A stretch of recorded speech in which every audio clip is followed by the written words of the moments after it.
Casino খেলে জীবনে কেউ ধনী হইতে পারবে না। ইসলাম বসে থেকে টাকা ইনকাম। তুমি কি পঙ্গু প্যারালাইজড হয়েছে? ভিক্ষার থালা নিয়ে মসজিদের সামনে দাঁড়াবা যে আমি জুয়া খেলা বাদ দিচ্ছি, সত্যি কথা সবাই টাকা দিবে, আমি বলে দিব। আচ্ছা, ওই যে ক্যাসিনো খেলার মধ্যে অনেকে, আমি হাত উঠাইতে করছি না, এখানে হাত উঠাইতে হবে না। ক্যাসিনো খেলার মধ্যে অনেকে আছে না, ক্যাসিনোতে, এটা খারাপ জিনিস। শোনেন, একটা জিনিস বলে রাখি, ক্যাসিনো খেলে জীবনে কেউ ধনী হইতে পারবে না। হ্যাঁ, একজন দুইজনকে ওরা ইচ্ছা করে ধনী বানায়, ওকে দেখায় যায় যে ক্যাসিনো খেলে ধনী হয়েছে, তুমিও অবাক, জীবনে হইতে পারবেন না, ফকির হয়ে যাবেন। কম্পিউটারে দেখে আপনার মনে করেন পকেটে 20 টাকা আছে, ক্যাসিনোতে চেহারা আপনার দেখতেছে, ওরা ডিসিশন নিল যে চেহারাটা একটু খুশি করে দাও তো, হঠাৎ করে 3000 টাকা জিতে গেছে। এই তো আপনি নাচানাচি শুরু। আপনাকে দেখে আপনার বন্ধু বান্ধব কাছে কিভাবে দোস্ত কি খাবা আসো, সবাই মিলে গল্প করি, হেভি খুশি। তারপরে ওরা তো দেখছে কাছে একে আরো মার্কেটিং করাইতে হবে, ও সব জায়গায় যাচ্ছে, দোস্ত কোনো সমস্যা নেই, খুব ভালো জিনিস, বা বসে থাকবে টাকা চলে আসবে। ইসলাম বসে থেকে টাকা ইনকাম। তুমি কি পঙ্গু প্যারালাইজড হয়েছে?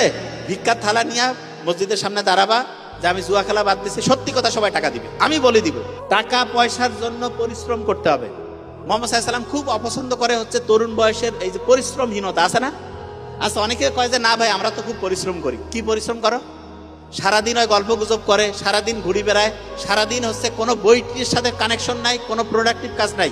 এইটা হচ্ছে সবচেয়ে আলিশানি কাজ, এইটা সবচেয়ে খারাপ কাজ। আচ্ছা, এখানে যারা যারা আছেন, এই যে যারা ইয়াং, অনেকেই বলে যাবে আমার তো সুযোগ সুবিধা নাই, আমি কি করব।